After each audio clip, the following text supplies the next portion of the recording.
ठंड का मौसम आते ही सर्दी, खांसी, जुकाम, नाक जाम होना, गले में दर्द, छींके, ये सब इंसान का जीना हराम कर देती हैं। जब भी ऐसा कुछ होता है तो इंसान कहता है कि भाई ठंड लग गई है, सर्दी जुकाम हो गया है, कोल्ड हो गया है, क्योंकि ये कुछ बहुत ही आम लक्षण हैं। सर्दियों में तो ऐसा होता ही है, पर हर खांसी, हर छींक, नाक का जाम होना, गले में दर्द होना सामान्य सर्दी जुकाम नहीं होता है। फ्लू में भी यही लक्षण महसूस होते हैं। अब आप बोलेंगे कि भाई एक ही तो बात है। नहीं, एक बात नहीं है। सामान्य सर्दी जुकाम, जिसे हम कॉमन कोल्ड कहते हैं, उसमें और फ्लू में बहुत फर्क है।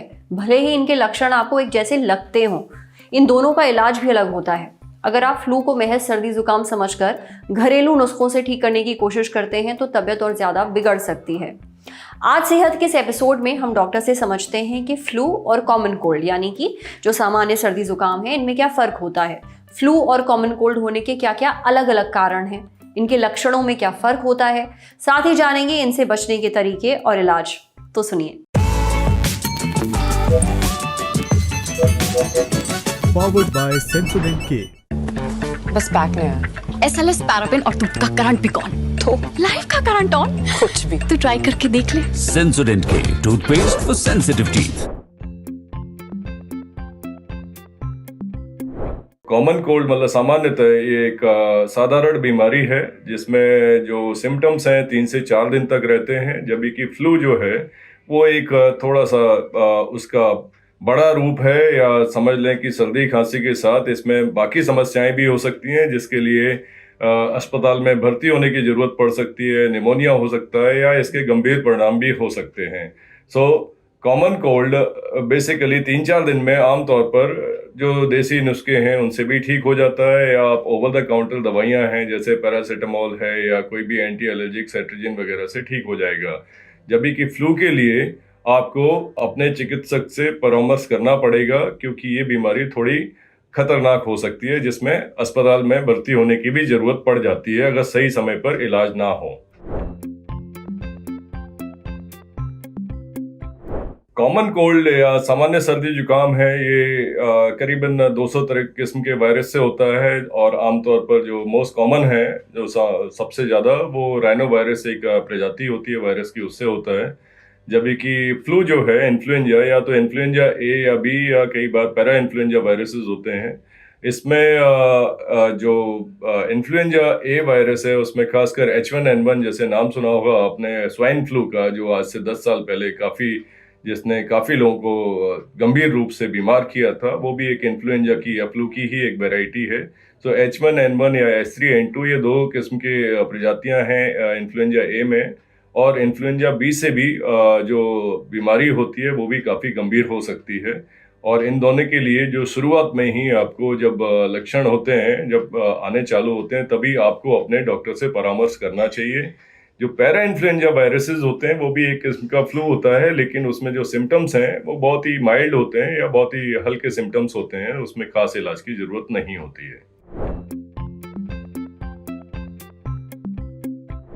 कॉमन कोल्ड में आमतौर पर जो सिम्टम्स हैं या जो लक्षण हैं वो रहेंगे कि आपको सर्दी जुकाम है, एक हरारत सी शरीर में रहती है, लो ग्रेड फीवर हो सकता है, हल्का फुल्का बदन दर्द होता है, कमजोरी लगती है, थकान महसूस होती है, ये आमतौर पर कॉमन कोल्ड में है। जबकि कि फ्लू में यही सिम्टम्स हैं या ये लक्षण हैं थोड़े से ज़्यादा गंभीर होते हैं। कपकपी लग के तेज बुखार आना, बहुत ज़्यादा खांसी होना, सरदर्द होना, पूरे शरीर में अत्यधिक दर्द होना, और बुखार हाई ग्रेड का होना, और जो कमजोरी है वो भी बहुत अत्यधिक होती है, जिसमें जो इससे संक्रमित होता है, जो इससे प्रभावित होता है, वो आमतौर पर उसकी कंप्लेंट ये रहती है कि हम तो उठ बैठ भी नहीं पा रहे हैं, इतनी ज़्यादा कमजोरी है। तो अगर हल्का फुल्का जैसे नाक बंद है या नाक चल रही है, हरारत है, शरीर में हल्का फुल्का दर्द है, लो ग्रेड फीवर है, तो ये कॉमन कोल्ड है। और यही सिम्टम्स अगर ज़्यादा हों या प्रचुर उसमें हों तो ये फ्लू के लक्षण होते हैं, जैसे कि बहुत तेज बुखार आना, किटकिटाना, सर्दी, कपकपाना, या फिर साथ में कई बार इसमें एब्डोमिनल सिम्टम्स भी हो सकते हैं, जैसे कि डायरिया हो सकता है या वॉमिटिंग हो सकती है। कॉमन कोल्ड के जो सिम्टम्स हैं वही अगर बहुत तीव्र हों तो ये फ्लू की तरफ हमें दर्शाते हैं कि इसमें फ्लू होने की संभावना ज़्यादा है, और ऐसे में हमें तुरंत अपने डॉक्टर से संपर्क करना चाहिए। जहाँ तक इसके बचाव का सवाल है, तो जैसा हमने कोविड में देखा, जो मास्किंग, सोशल डिस्टेंसिंग और हैंड हाइजीन, ये दोनों चीज़ें, ये जो 2-3 चीज़ें हैं जो कोविड टाइम में किसी भी रेस्पिरेटरी वायरस में या कोई भी हमारा जो रेस्पिरेटरी वायरल इन्फेक्शन होता है उसमें जो आमतौर पर प्रिवेंशन है वो या बचाव का तरीका जैसा हमने कोविड में सीखा था वैसा का वैसा ही है, चाहे वो फ्लू हो या कॉमन कोल्ड हो। हाँ, लेकिन इन्फ्लुएंजा से बचने के लिए वैक्सीन अवेलेबल है जो साल में एक बार लगती है, और खासकर जो भी रोगी हों जिनको से पहले से कोई सांस की दिक्कत है या डायबिटिक हैं या हाइपोथायराइड हैं या फिर जिनको किडनी की समस्या है या लंग्स की समस्या है, ऐसे मरीज जिनकी से प्रतिरोध क्षमता या हमारी इम्यूनिटी कम है, ऐसे लोगों को ये साल में एक बार इन्फ्लुएंजा वैक्सीन जरूर लेनी चाहिए। और इससे आप की बीमारी जो है उतनी गंभीर रूप धारण नहीं करती है और हॉस्पिटलाइजेशन से बचाव होता है।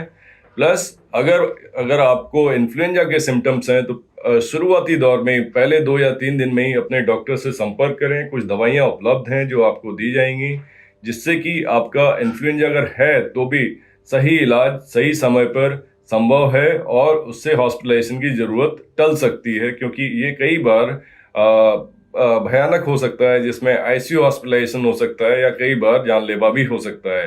तो अगर आपके सिम्टम्स बहुत तीव्र हैं तो उसको कॉमन कोल्ड की तरह नकारें नहीं, बल्कि अपने डॉक्टर से संपर्क करें। समझे कॉमन कोल्ड और फ्लू में क्या फ़र्क है और इसे जानना क्यों इतना ज़रूरी है।